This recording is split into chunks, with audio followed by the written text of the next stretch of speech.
সুবহানাহু ওয়া তাআলা তোমার বিবিকে তোমার জন্য একটা আরামদায়ক স্থান, আরামদায়ক একটা বিস্তার হিসাবে আমি তোমার বিবিকে তোমার জন্য তৈরি করে রেখেছি।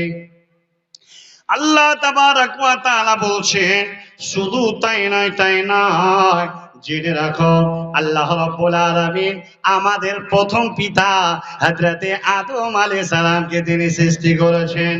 আদম আলাইহিস সালামকে সৃষ্টি করার পরে তিনার বাম পাজরের হাড্ডি দ্বারা জিনাকে সৃষ্টি করলেন। সারা পৃথিবীর সৃষ্টির ইনসান এর মা হাওয়া আলাইহিস সালাতু তাসলিমাকে অনুরূপে সারা পৃথিবীর নারীদেরকে সৃষ্টি করেছেন আপন আপন স্বামী আত্মার এক অংশ থেকে, আর সৃষ্টি করে ছেড়ে দেন নাই। আল্লাহ রাব্বুল আলামিন বলছেন, এই সৃষ্টিটা তোমার আরামের আয়েশের এমন একটা প্লেস আমি বানিয়ে দিয়েছি, এই আরাম প্লেস বানিয়ে দিয়ে ছেড়ে দেয় নাই। তোমাদের মাঝে আমি দুটি বস্তু দান করেছি, একটা বস্তুর নাম হলো মাওয়াদ্দাত, অপর বস্তুর নাম হলো রহমত। মাওয়াদ্দাত কাকে বলে?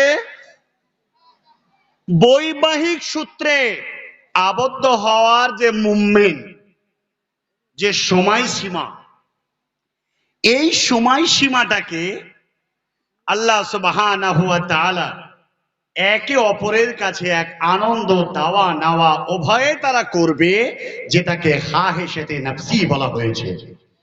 সুপ্রিয় ভাইয়েরা, এই খাহিশাতে নফসি সকলের মধ্যে আছে, ইনসানের মধ্যে আছে, জানোয়ারের মধ্যে আছে, প্রত্যেকটা সৃষ্টির মধ্যে একে অপরের এই মুয়ান্নাস আর মুযাক্কার, নারী এবং পুরুষ, মহিলা এবং পুরুষ, স্ত্রীলিঙ্গ এবং পুরুষ লিঙ্গ, সমস্ত শ্রেণীর সৃষ্টির মধ্যে সেটা আছে। আল্লাহ তাবারক ওয়া তাআলা বলছেন, ইনসান, হে পুরুষ সম্প্রদায়, আমি তোমার বিবিকে এই আনন্দ তার কাছ থেকে তুমি নেবে, আর সে তোমার কাছ থেকে আনন্দ নেবে। প্রিয় ভাইরা, এরপরে আমি আরো একটা বস্তু দিয়েছি, তার নাম হলো রহমত। আল্লাহ রাব্বুল আলামিন এই খাহিশাতি নফসি দেওয়ার পরে আনন্দ উপভোগটা চলবে কতদিন? যতদিন শরীরের স্টেন, যতদিন শরীরের ক্যালসিয়াম, যতদিন শরীরের গ্রোথ, যতদিন শরীর খুব তরুচাঁদা সতেজ থাকবে, ততদিন পর্যন্ত একজন স্ত্রী স্বামীর কাছ থেকে আনন্দ নেবে এবং স্ত্রীর কাছ থেকে স্বামী আনন্দ নেবে। এটা চলবে যতদিন তাদের ক্যালসিয়ামের শক্তি থাকবে, যাদের এনার্জি কারেন্সিফাল যতদিন সতেজ থাকবে ততদিন পর্যন্ত পাবে। অন্যথায় এই নিয়ামত তারা আস্তে আস্তে হারাবে। আল্লাহ রাব্বুল আলামিন বলছেন, শুধু তাই নয়, তোমাদের মাঝে আরো একটা বস্তু দিয়েছি, যেটার নাম হলো রহমত। এই সময়টা যখন তোমরা পার করবে, তারপরে তোমাদের মাঝে আমি দিয়েছি রহমত, দয়া, দাক্ষিণ্য।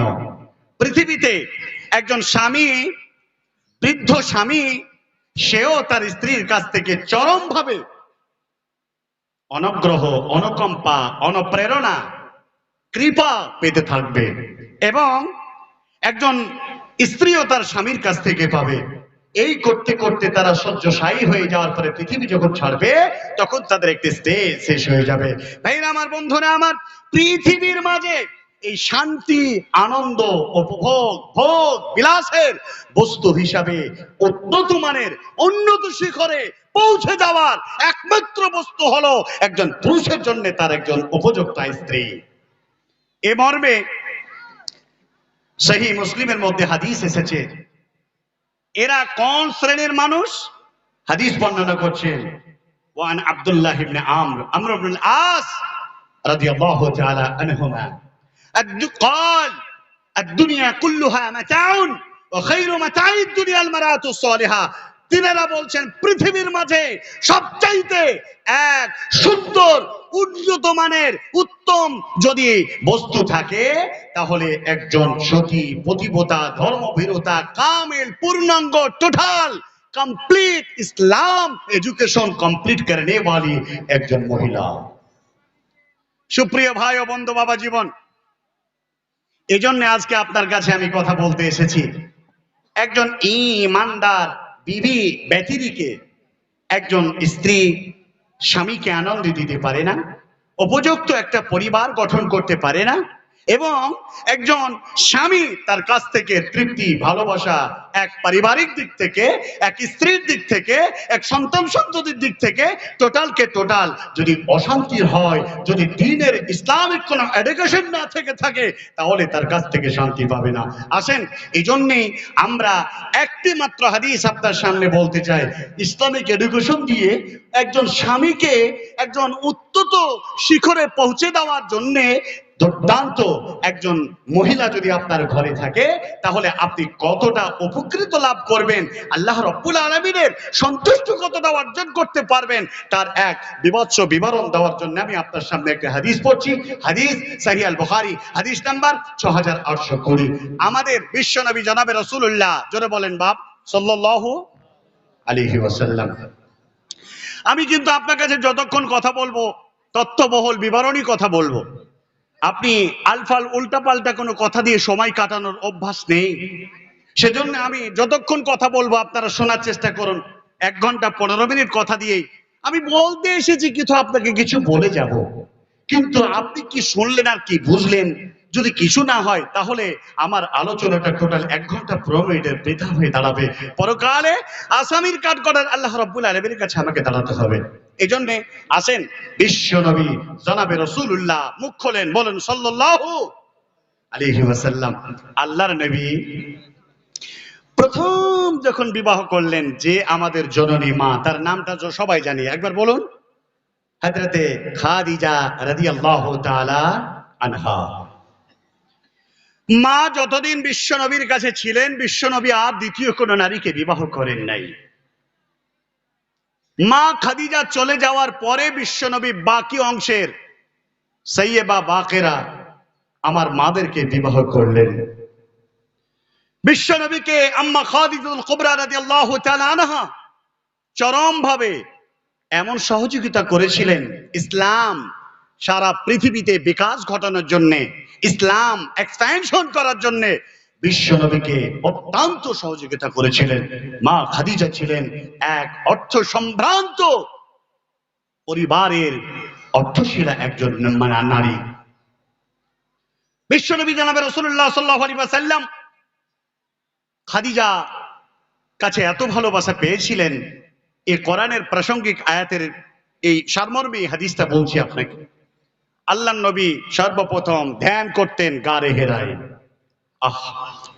যে গারে হেরা মামলুকাতুল আরাবিয়া, সৌদি আরবে আল্লাহ রাব্বুল আলামিন আমাকে বছরে 4 বার 5 বার 3 বার নিয়ে যান। প্রথম বছর যখন আমি গারে হেরায় গেলাম, বড় মনের সিকিউরিটি লুকিয়েছিল। আল্লাহর নবী কোথায়? সারা পৃথিবীর ধর্মগ্রন্থ কোড অফ লাইফ কোরআনুল কারীম যেখান থেকে তিনি লাভ করেছিলেন, যে খিতাব তিনি লাভ করেছিলেন, এই খিতাব যার নাম হলো কোরআনুল কারীম। রবীন্দ্রনাথ ঠাকুর লাভ করেছেন নাইট খিতাব।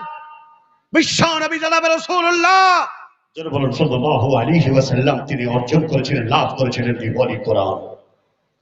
আল্লাহর নবী কোরআনুল কারীম যখন তিনি পেলেন, পাওয়ার জন্য যেখানে ধ্যান করতেন সেটার নাম হলো গারে হেরা। কেউ কেউ বলেছে জাবালে নূর। জাবাল মানে পাহাড়, নূর মানে কোরআন। এই আলোকৃত একটি পর্বত, 2.5 কিলোমিটার পাহাড়টি হাইট। উঠতে শুরু করলাম, মনের ইচ্ছা বিশ্ব নবী আমার কোন জায়গায় কেমন করে বসে তিনি ধ্যান করতেন। আর যেখান থেকে নবীজি জনশূন্য, কোনো মানুষের কোনো আওয়াজ ছিল না, কোন পাখির ডাক ছিল না, যেখানে কোন রকমের কোন মানুষের কোন গন্ধ ছিল না, সেই জায়গায় একাকী বিশ্ব নবী নির্জনে ধ্যান করতেন। সেই জায়গাটার নাম হলো গার হেরা। উঠতে পারি নাই, অর্ধপথ পরে মনে হচ্ছে ফিরে চলে আসি, মন বলছে না চলো আর একটু যাওয়া যাক। ওই শৃঙ্গের কাছে আছে বিশ্ব নবীর হিগার গুহাটা। চলে গেলাম, কষ্ট করে উঠলাম। উঠে দেখা যায় পাকিস্তানি রেসেস দায় লুটিয়ে পড়ে আছে, কেউ হাউমাউ হাউমাউ করে কাঁদছে। আমি বললাম আল্লাহ পৃথিবীর মানুষেরা এত অবুঝ হলে এই জায়গায় সিজদা দেয়, মানুষেরা অবুঝ হলে এই জায়গায় পূজা করার মতো তারা পূজা করে। যেমন কবর পূজারীরা যা করে, প্রেরেরা যা করে, তার চেয়ে তো মারাত্মক ভাবে সেখানে বিদআত করছে। কথা বললাম, প্রতিবাদ